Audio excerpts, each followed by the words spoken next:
When I retired to Watertown about 15 years ago, I was looking for something to do with my time. I had retired from my job and decided that I wanted to do things that interested me. The hospital had always been kind of an interest to me, and when I came to the hospital one day for a mammogram, I think it was, the gentleman at the time that was a volunteer who took me down to the room, and I said to him, "What do you do to become a volunteer?" And he said, "Oh, we really need some here, so why don't you apply?"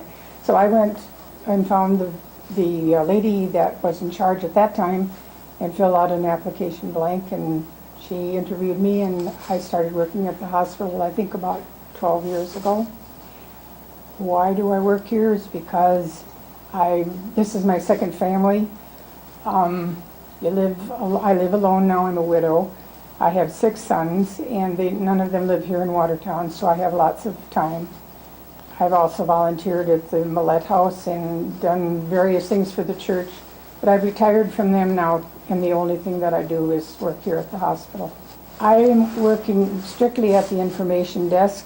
At one time I worked at the gift shop, but the information desk is the one that I like the very best.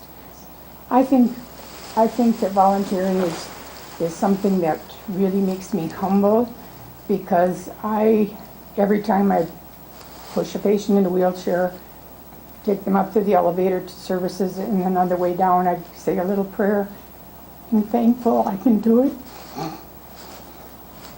Don't mean to get emotional, but that's the way it is. I feel very strongly about that. I'm very, very grateful that I can do it, and I think anybody that would be interested in it, in volunteering, should contact the hospital. There's openings in many other categories beside the information desk.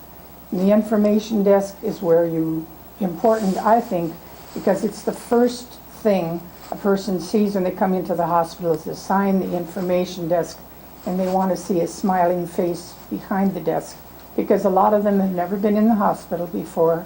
They're from out of town. They don't have any idea where they're going, and some of them don't even remember their doctor's names. They're nervous and they're scared, some of them. So I think it's one of the important places in the hospital for a volunteer to be.